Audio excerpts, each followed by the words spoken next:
I think especially a show like that, it's about outsiders. I mean, Fox Mulder is an outsider in his own world of the FBI, and Scully became an outsider with him. The show itself was an outsider because, again, and they were like, well, we're going to go to Vancouver. So they weren't even in the Hollywood system at that point when they started.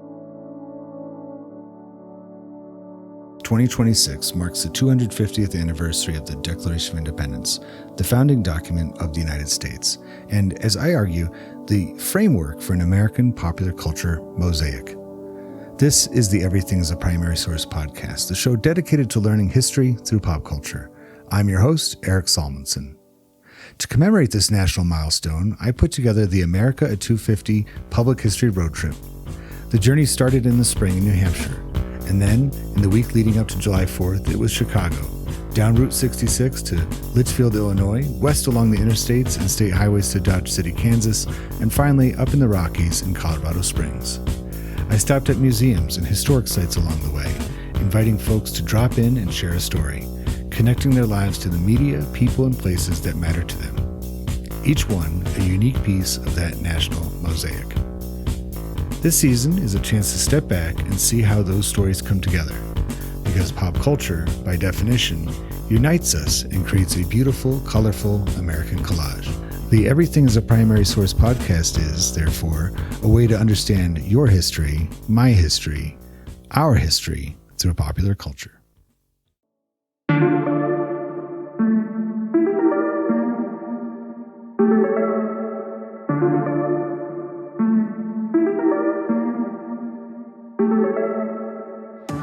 So, Val, you were integral in getting me where I'm sitting right now at the Museum of Broadcast Communications in Chicago. I did some emails. Yeah, I mean, it was... I sent some emails.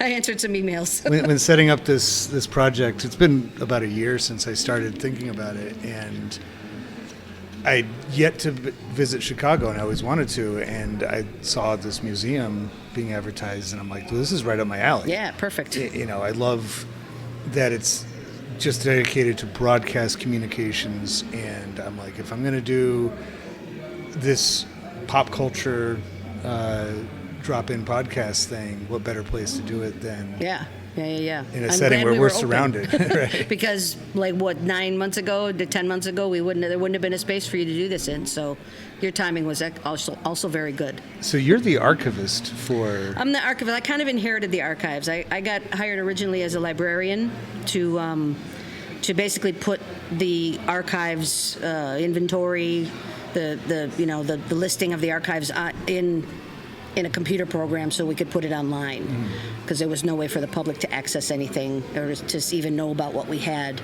other than to come to the museum. And a lot of, probably 80%, 90% of the stuff's in storage. When you talk about this stuff, I mean, because when it comes to television, you think of archives as being the actual tapes, things that are recorded. Yeah. But throughout this museum, you see paper items, you see photographs, you see objects. We have the majority of our stuff is audio, video related material, but we do have quite a few physical artifacts, like you said, tapes, some scripts, just tchotchkes that are, that you'll see like around here, like someone's chair or someone's coffee mug or something like that. That's that almost kind of from the beginning of television and even radio, print media seemed to go right hand in hand with it. You wouldn't know what was on television unless you had a TV guide or looked at the newspaper that day and saw. Yeah. I mean, of course, appointment TV became standard pretty right away. I mean, it wasn't like you were like, I don't know what's on tonight. But there was no channel guide on the screen. You had to look it up in a paper thing. Yeah. We have lots of TV guides. Not real old ones, but we do have when TV Guide was that sort of digest format. And I know myself, because I love TV so much, I used to pore over the listings and mark down what was on when and what was coming up, and and then when the internet started, there's a great website called epguides.com, which just lists the episodes of almost every TV show you can think of, and it doesn't, you can't watch anything, it's just listings of what what was the title of the episode, or when was the date it aired, or what, how many seasons did it go, that kind of information. I like that kind of thing. You can read into that a lot. Yeah. I mean, the nature of this podcast actually does quite a bit with that, where keeping in mind a show like the one we're going to talk about, The X-Files, there's a lot that goes into making an episode. It's not something that can do a 1 week turnaround on it, right? Like they're dealing with it. They were doing mini movies. Right. And so you can't produce an episode right away that's going to be topical necessarily, right. But it does respond to kind of the greater culture of the time. Yeah. It's a reflection of that. And so when it comes to a program like that, if you look at when the episode aired, you're kind of like, and line it up with the other shows on at the same time, like what was competing with it, and so forth and so on. You can get, just some general ideas of what things looked like and how they were. Well, and the X-Files has another sort of distinction with being one of the first shows on the new Fox network. Oh yeah. That was 93, I believe it was the first year it came out, and there were The Simpsons and X-Files, and so it was like, that was, everyone thought, a fourth network, who's going to watch a fourth network? And Fox, and look where we are now. It was not everywhere. No. And I remember I didn't have. Yeah, it didn't do it didn't do very well in the first season, but because it was on that network, they didn't cancel it, because it's like, well, we may as well just run it. I think if something like that had come out now and didn't do well in the first season, they just axe those things. Like, look at all the Netflix shows that just, they run a season and they're like, not making enough money, or whatever the reason is, and they cancel them left and right. Was Beverly Hills 90210 a Fox show? I don't know. Right? I know it maybe. I don't think it was one of the NBC, three. I don't know. I never watched that, actually. I think I remember learning that the reason why that show took off when it did and how it did was because it was during the Gulf War. Yeah. And then since Fox at that time didn't have a news department, right, and the other channels were following the war so heavily, teenagers especially who were interested in news, they had programming. Yeah, in the would summertime skew younger. too, Yeah, so definitely. And so, so would you say that the X-Files is in some ways almost like the story of Fox itself? And it kind of makes sense, because isn't that one of the main characters' first name? It is. Yeah, the main guy's name is Fox. Exactly, Fox Mulder. Yeah, that's funny. I don't think that's why he was named that. I know that the creator, Chris Carter, has a story about that, but I can't think of what it is right now. Either he knew somebody or his mom knew somebody that was named Fox. It was a lot of the names, I do know a lot of the names in the show were taken from people's relatives, or a lot of in the later seasons they would use fans' names when the show got huge. It was also, sort of to take a little left turn here, it was also one of the first shows that became big because of the internet starting up. And like before there was, web pages and things, there were the chat rooms, and people would talk about it online, which also fed into the theme of the show with the conspiracies and all that kind of stuff. So it really opened a lot of doors, or was the first one to go through a lot of doors that was just of stuff that was just getting started in the early 90s. And it's very 90s. Whenever I remember, because I was a teenager in the 90s, and so much pop culture stuff was geared towards me and my age group of late Gen X, early millennial. We hadn't quite gotten that term yet, but I remember they used the letter X in a lot of things. Like X Games on ESPN, and they had if they wanted something to seem edgy and cool for us, it was X this, X that, and. So I think it kind of fit into that. But let's talk about the show just in its most basic form. You mentioned conspiracy theory type stuff. They dealt with supernatural, and it was FBI agents, right? Like it was a special department of the FBI. Yep. Remind me, were Mulder and Scully, were they respected among the other FBI agents, or were they seen as kind of like, no, they're the Mulder was not. They used to call him, the nickname on the show for him that the characters had was Spooky Mulder, because they made fun of him. That's funny. Scully was much more respected because she was actually a doctor, and a like she did forensics and stuff. So she was a proper, not that he wasn't a proper, but she I mean, the whole premise, and people who watch the show know this, but the whole premise is, since it was a long time ago, is that Fox Mulder had his wild ideas about aliens and all kinds of stuff and conspiracies, and the FBI thought we need to put someone in his department or working with him to kind of keep an eye on him. So Scully was actually put in there to be sort of not a spy, but like she used to do reports and report back to her superiors about the kinds of stuff he was working on, the kinds of stuff they were doing. But she, of course, got caught up in it, got caught up with him, you know what I mean? So slowly over the course of the seasons, they became a team. But in the beginning, they weren't. And in the beginning, he used to work by himself, and he didn't really want a partner. But they put him. In fact, there was a couple episodes where, he didn't trust her, and there was, he told her, "You're sent to spy on me," and he was not happy about it. So, but she proved to be. She was the skeptic. I mean, just putting it into bare bones. He was the believer. She was the skeptic, and so the play off of each other was really. That was the fantastic part of the show for me. I'm not a conspiracy person. I'm not, I don't know if there's aliens or not. I don't know. But I just thought it was a great character show as well. Like the characters were so because I also think because it was on a new network and it was a new thing, and I don't think a lot of people were paying attention. So I think they kind of got to do a little more than maybe other shows that were already kind of in boxes got to do.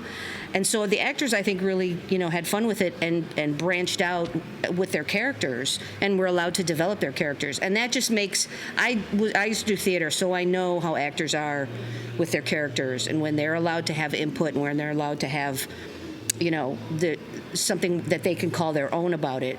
It just fuels everything. It makes everything better. It just builds on and everything is better. I know Chris Carter was the series creator, but didn't David Duchovny and Gillian Anderson didn't they produce or direct? They directed. I think David Duchovny wrote a few scripts or wrote a few stories, came up with a few storylines later in the seasons. They both did direct. Duchovny, I think, directed a little bit more. But yeah, and then they became producers. They became executive producers, and because again, it was, Chris Carter came up with the idea, but they all kind of created it themselves and turned it into what it became. It's very 90s, it's very reflective of the 90s when you say it that way, because it's that idea of the freedom, especially being on the fourth network, being on Fox, where nobody's really watching. That's what I mean. No one was really paying attention. Not everybody had it as much, and so you could do a lot more with that. And that spirit of the 90s, borrowing from the show Portlandia, if you're familiar with the dream of the 90s, they call it, was alive in Portland, right? Where you had that, we know that we have approximately 48 minutes of a TV show. Yeah. It was an hour-long show, right? Yeah. But we can work with that a little bit. We can do something, and we can try things. We can be risky. We can bring up, and one of the questions that you pointed to from my list is where was it made and what locations are associated with it. And I think, first of all, when I teach my pop culture classes, I always point that out to my students. When you have the FBI as part of the show, Federal Bureau of Investigations, one of the shows I liked, another Fox show with a similar kind of man-woman team was Bones. Oh, yeah. And same thing. He's the FBI agent. She's the forensic anthropologist.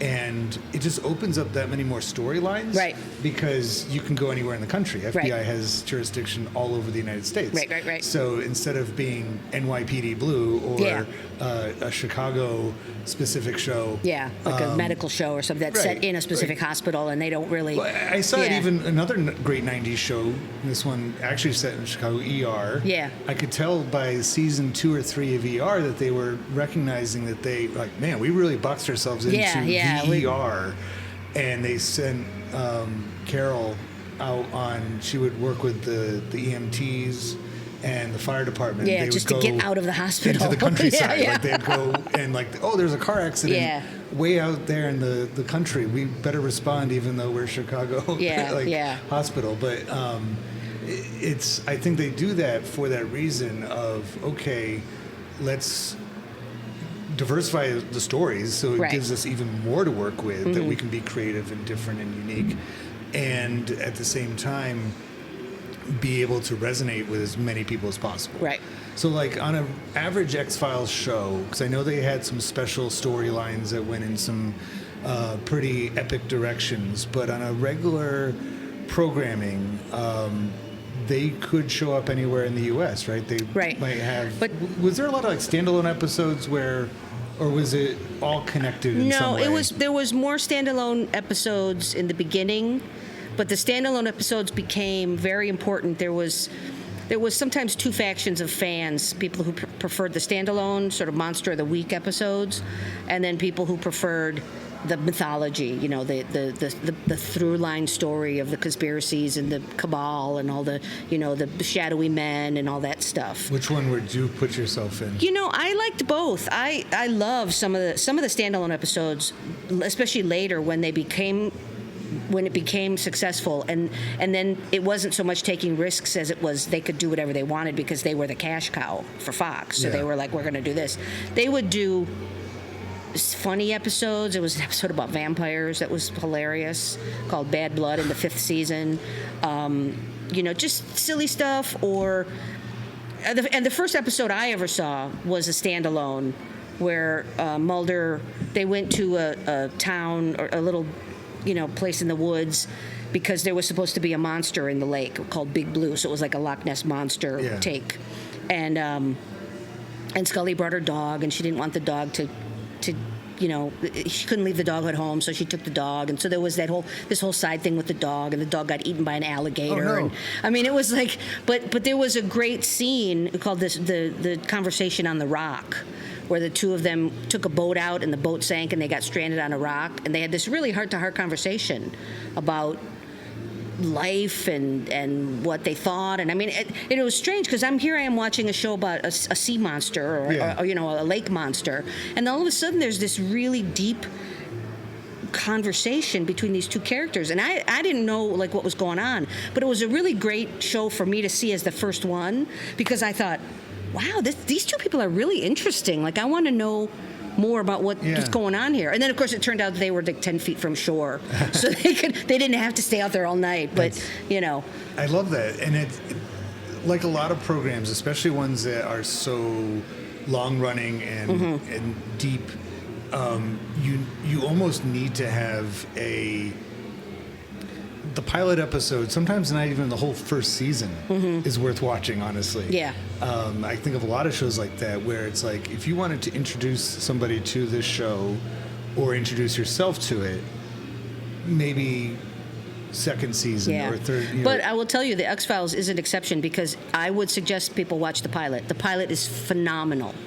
It's just as I just didn't have access to it at that time, because again, I was watching it as it aired, so I didn't have all the tapes yet. Yeah. But in hindsight, after having seen it, if someone was to say, where should I start with the X-Files, I would say, well, just watch the pilot.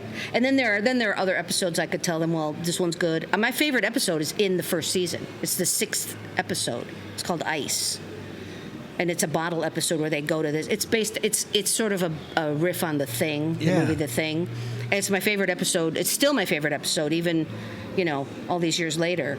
No episode has eclipsed it for me as far as a quality hour of X-Files television. That's great. So, Did they do that frequently with the show, where they would borrow either from headlines or existing media like movies? I think so. I mean, that's such a classic, because that movie's borrowed from another movie, borrowed from another movie, borrowed from a book. It's such a classic, like, it's called a bottle episode because that's actually in one location, and it's just 4 people, and it's tension, and no one knows who's infected, and no one, you know what I mean? It's one of those, like, we can't trust each other kind of things. So it's also very interesting to see that early in Mulder and Scully's relationship, where the trust issue is, because he's still, like I said, he's still not trusting her because he thinks she's spying on him. He doesn't know that she's on his side at that point. I see. So there's that whole thing going on, and then there's the other 2 people who don't trust Mulder and Scully because they think they're government people and they're conspiracy, and it's just like I said, it's a really interesting. I love character stuff. I love horror and sci-fi. but it has to have character stuff. My favorite author is Stephen King, and I love his characters. I love the scary stuff, but it's got to have good characters. Another similar show, it's about the supernatural. It's called Supernatural, which is a very similar sort of, it's about monsters and stuff, and then it gets into this whole thing with angels and demons and heaven and hell. But it starts with there's two brothers that are the central characters, and if those two brothers don't work, the show doesn't work. Yeah. Fringe was another one. I never watched Fringe. I don't know why. For some reason, that's one of the ones that I kept missing, and I got too far ahead, and I thought, I have to start from the beginning because I can't just jump into anything in the middle. It was, I think and they marketed it this way. They said it was very inspired by the X-Files, like kind of carrying the torch of that, and dealt a little bit more with, or I think the main premise of it, because I jumped in and out of it. I wasn't a dedicated viewer, but if an episode came on, it usually hooked me in the first few minutes, and it dealt more with like alternate realities and things like that. Did that have like a through line, or was it more like each kind of episode kind of wrapped up what they were talking about? It was very similar to the X-Files in that there was a running story throughout but not all the time. They would oftentimes go to, it was very X-Files-ish, where they would go to a specific place, investigate, deal with whatever issue was, and then it would resolve itself within the episode. But very often there would be... But then there'd be something to link it to the later things, and Bones is the same way, too. Yeah, they would have plenty of episodes where they would resolve whatever the issue was and then they did like the Gormagon storyline, which was, or the Gravedigger. The Gravedigger was the one. And, that's a good storyline, actually. It's funny when you see in that show, and because a lot of times for people other than the main characters, it's a stepping stone type program. The people that are guest stars, like Bryan Cranston, is in the very opening scene of an X-Files episode. Right? Yeah. Well, that's why Vince Gilligan went on to do Breaking Bad. He was involved in the X-Files, He was a writer and a director, and in the later seasons, he did a lot of the best episodes are Vince Gilligan episodes. So all you people that like Breaking Bad, say thank you to the X-Files, because that's where he cut his teeth. That's where he got his... Yeah, he honed his skills on the X-Files. This episode is brought to you by iCivics. I've been implementing the library of educational games from iCivics in my social studies classrooms for years. The engaging, fun challenges that are enjoyed so much by students are incredible teaching resources because of the depth of research and passion for civics that's behind them. The latest game from iCivics, Investigation Declaration, is no exception. In it, students are invited to think and investigate the inspiration and legacy of the Declaration of Independence freely, providing just enough guardrails to ensure success. The game maintains a balance between difficulty and frustration, giving the students freedom to form their own theories. These are exactly the social studies skills I love encouraging among my students, and iCivics has long provided the best way to get there. Visit iCivics.org today to learn more about Investigation Declaration, as well as the entire catalog of iCivics games. Oh, I was going to say, too, because we were talking about where it was made and all that kind of stuff. So the other thing that I really loved about the X-Files, once I started watching the show and got a feel for it, was that it was the first 5 seasons were all shot in Vancouver. Okay. And so it was... And Vancouver used to stand in for everything. I mean, they would... The way that... Because they did a lot of location shooting. And they would... There's an episode where they're supposed to be, like, in the Southwest States... And they found a quarry, and they painted all the rocks red, and they went... I don't know how they did it with the budget in the beginning that they had. It couldn't have been that much money, but Vancouver was another character. Yeah. And the thing I loved about Vancouver is that the extras from Vancouver, that all the extras in the shows always seemed like real people. And this is not a diss on L.A., but L.A., everybody's trying to make it in L.A. Everybody's got a script in their back pocket. When they're serving you, when the waiters are serving your food, they go, "Here, do you want to read my script?" Right. And Vancouver was never like that. It was like, if there's a guy playing a cop, you believe that guy's a cop. You don't think, oh, that guy's in it. Because there were also not a lot of people that you recognized. It was all these, they just looked like regular people. Yeah. They weren't glamorous. They weren't, they just looked like people, like how we look. Right. And when the show moved after the movie, they did the movie between seasons 5 and 6. The Duchovny wanted to go back to L.A., so they moved the show to L.A. And you could tell. You I could was tell the gonna say, you difference. probably I could. mean, there's still some good episodes in season 6 and 7, but you could tell because then all of a sudden Ed Asner's showing up and Lily Tomlin's showing up, and you know what I mean. And even like B-list stars are showing up, and it just They added a laugh track. it just had more of a sheen to it that it lost a little bit of that. Yeah. I don't know what the word is. It's not realism. Isn't the right word. No, but I think I know what you Yeah. mean. It's like that. I mean, because there's also something to be said. I know there's programs like Law and Order. They would film a lot of Law and Order, like the interior scenes in LA. Yeah. But they would go to New York Yeah. for the exterior stuff because like, you can't match that Right, up. Like right. nothing looks like New York other than New York. I mean, that's not I entirely think the true. Chicago shows I mean, did that too. I think ER did that as well. Yeah, they would, and ER would. Yeah, they would have. Most of it would be done in LA, Yeah. but occasionally they'd come to Chicago Yeah. to get the real look for it. But with a show like X-Files, where you can tell a difference, and I think that's one of the things I wanted to ask you about also, is because part of what I'm doing with this season of Everything's a Primary Source podcast is seeing how it connects to, and I know it seems like a far stretch, but the Declaration of Independence. Mm-hmm. And you've already touched on some parts of it being that it's very much, the show itself showed a lot of independence, that it was, we're going to do our own thing, we're going to take chances, take risks, you know, kind of that spirit resides in it. But was there something about the way that it connected with ordinary people that you can kind of trace that back to the founding of the country, where the individualization of it? You were telling me before I hit record that you made yourself a whole bunch of tapes of X-Files so you could revisit it anytime you wanted, right? Yeah, yeah. And fans would communicate with each other frequently in this quickly developing internet, Right. and chat Right. with each other. Yeah. And you even have a ranking system for episodes and seasons and stuff like that. Do you feel like that's a pretty American thing of personalizing and individualizing something like a show? Yeah, I think when people connect with any kind of pop culture, really. I mean, I know I'm this way. And I think especially a show like that, it's about outsiders. I mean, Fox Mulder is an outsider in his own world of the FBI, and Scully became an outsider with him. The show itself was an outsider because, again, and they were like, well, we're going to go to Vancouver. So they weren't even in the Hollywood system at that point when they started.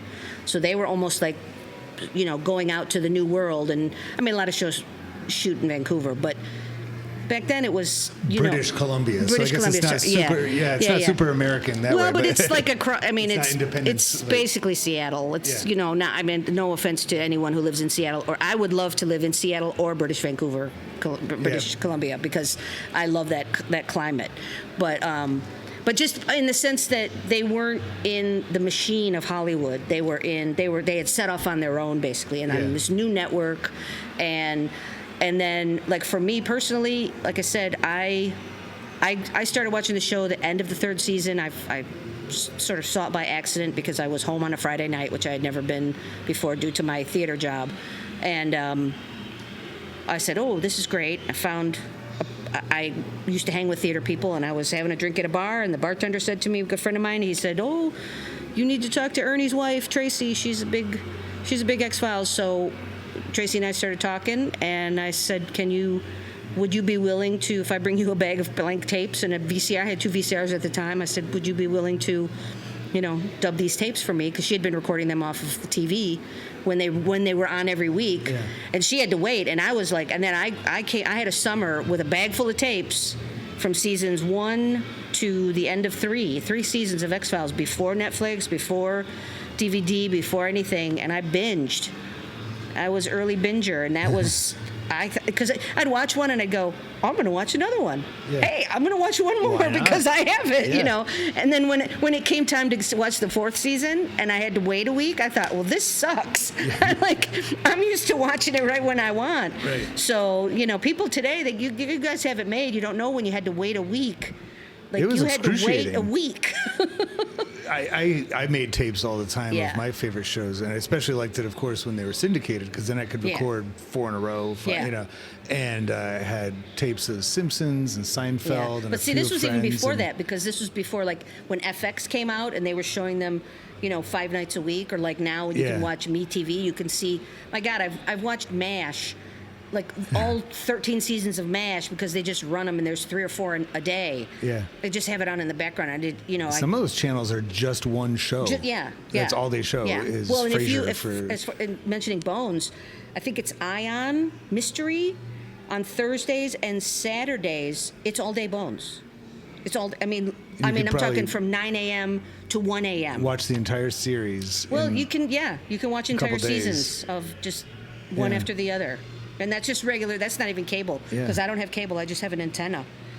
And yesterday I was like flipping through and Bones. Yeah. Which episode is this? What season are they on? It's funny because television is not something that, up until YouTube, ordinary people just couldn't make their own TV shows. Right. Right. You couldn't, as YouTube said in 2008, broadcast yourself. Yeah.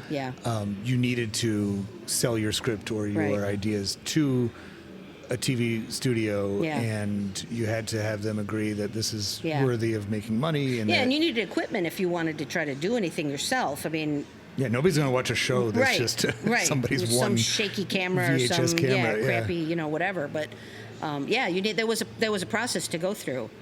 You couldn't just do it. You couldn't do it Yeah. yourself. It was just not. There was no avenue for it. So I guess in some ways, Chris Carter is, he had to work with the system, but I guess he's the Thomas Jefferson of his Yeah. era, right? He comes up with this whole recipe. Because, it definitely, we just listed a few other shows that it inspired. And it inspired an entire culture, not Right. just of fans of the show, but fans of what the themes are of that show. Right. It was definitely a cultural touchstone. And people could say, Yeah. like, oh, yeah, I got into UFOlogy Right.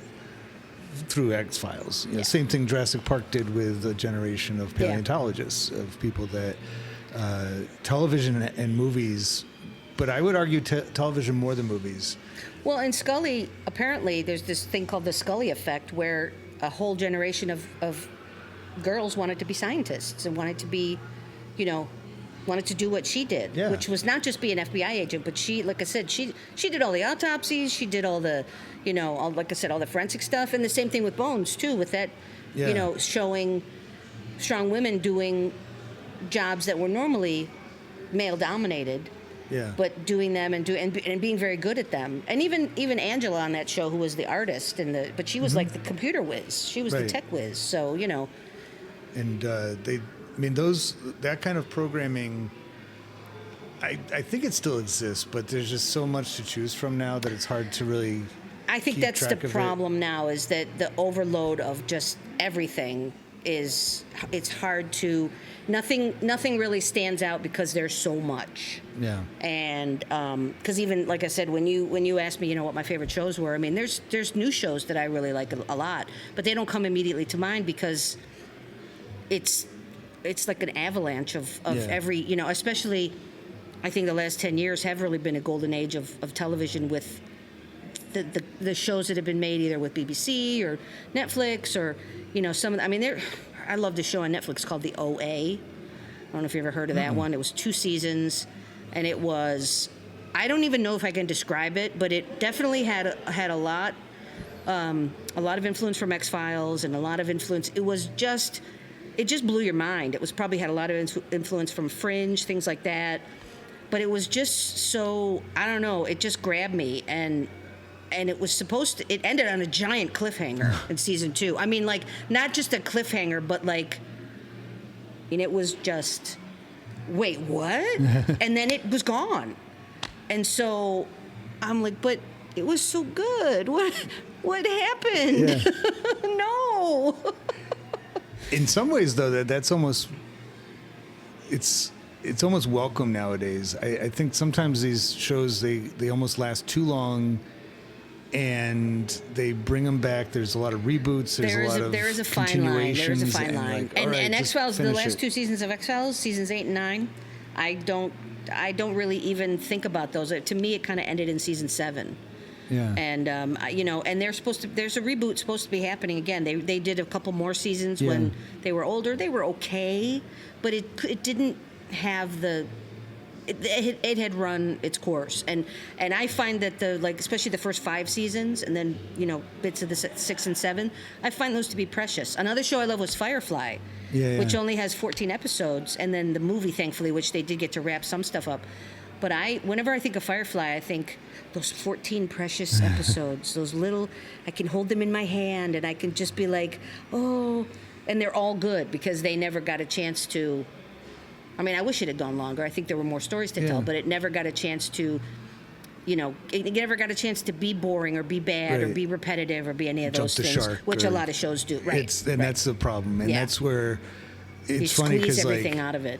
I'm not a huge British television fan, and I don't want to talk about them too much because this is all about America 250. Exactly.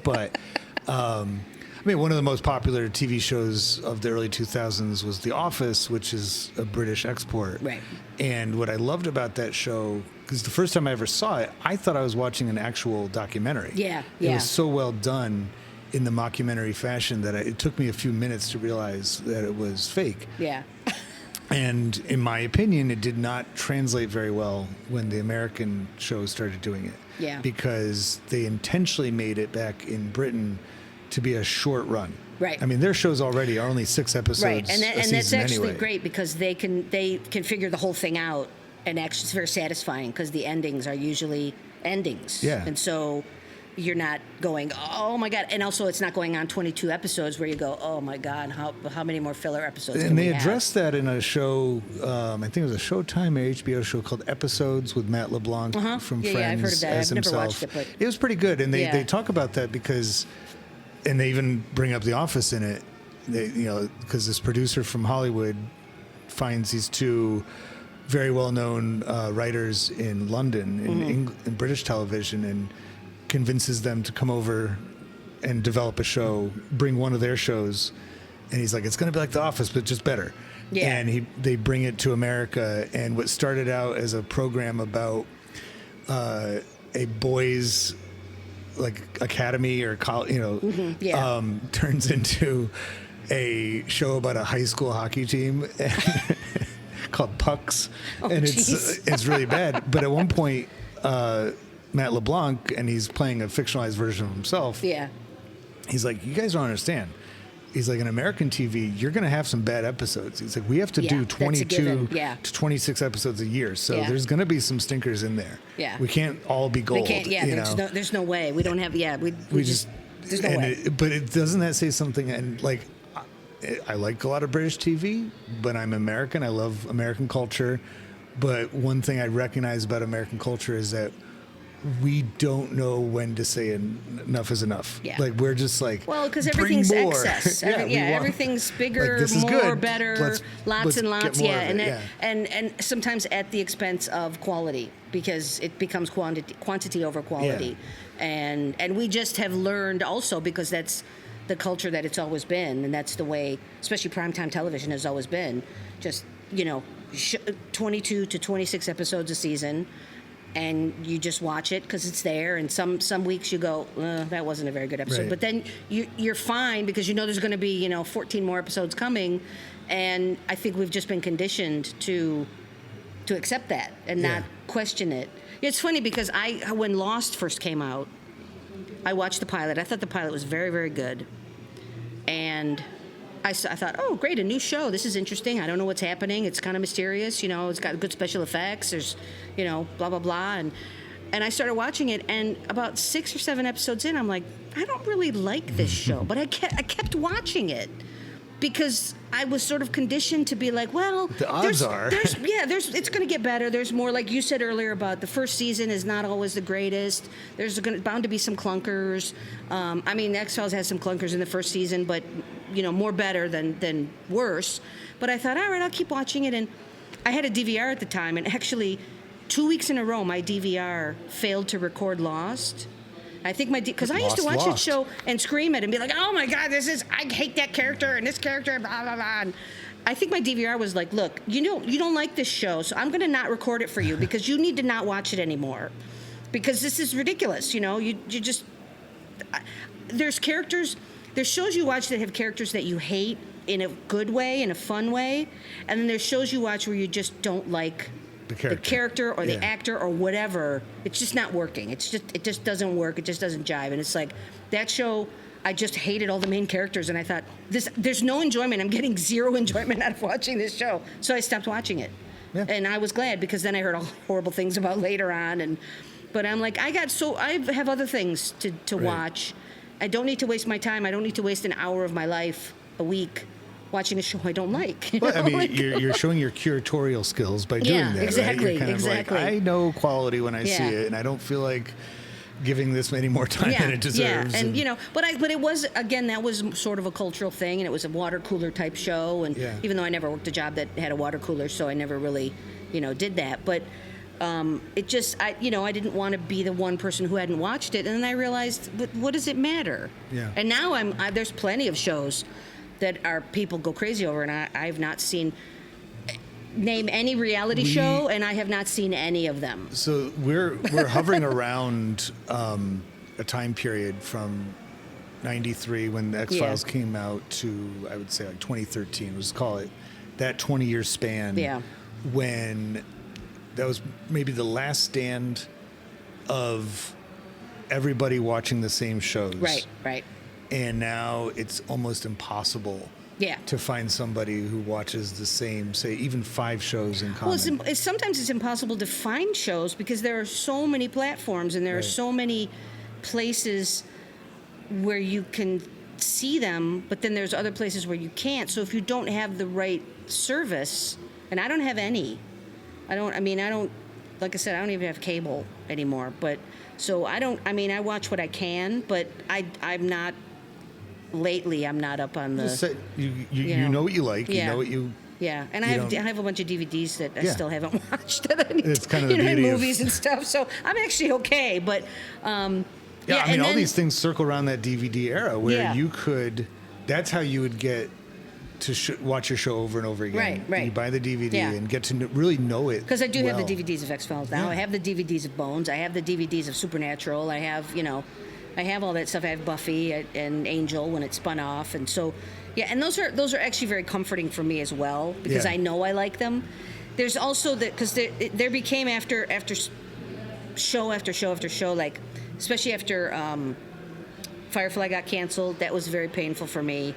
And then I remember when Bones started, because David Boreanaz came from Buffy. Yeah. And I really liked him, and he's a Chicago guy actually too. I think. Really? I think he's a Philly guy, but he also has some Chicago connections. His dad is the weatherman in Philadelphia. And I think still. But I thought, I really like this show, and it was on Fox, and I said, well, it'll be canceled in 5 episodes, because anytime I liked a show, it seemed like it would get canceled. And so I was like, I'm gun shy now to watch. I'm a little. I don't know if I don't want to get involved because I'm just going to get hurt again. Right. I'm going to get let down. But and it still happens, like I said, with the OA. Stuff like that. But it's a different.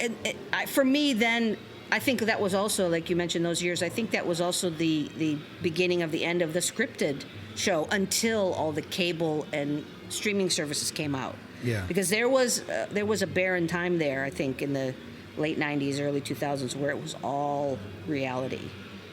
And when they started having all those writer strikes and everything, and Hollywood just said, well, fine, we won't hire you. It's so much cheaper. Yeah, we'll just do this. And I can't do any of that. I can't do people living in a house together and screaming at each other. I can't do the talent shows because I don't like that kind of music. I can't do the wives of. I can't watch that. I can't watch anybody go on an island and try to compete with other people. I don't even know what they do. I just if we I have put them no. all I have zero together interest. into one big group, a house on an island full of wives that are.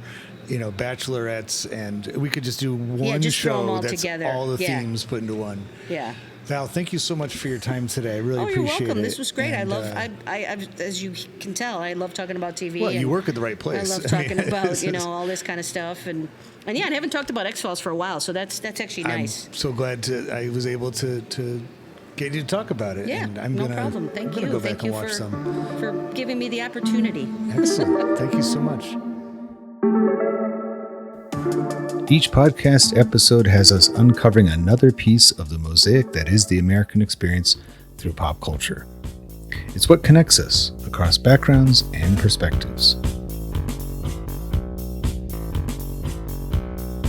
These episodes are here to be enjoyed, but they're also built to spark learning in and out of the classroom. Visit everything-history.com to learn more. Be sure to like and share this episode and the podcast itself. You can follow Everything as a primary source on social media, including YouTube and especially Instagram. I look forward to you joining me again next time on the EPS podcast, where everything is a primary source.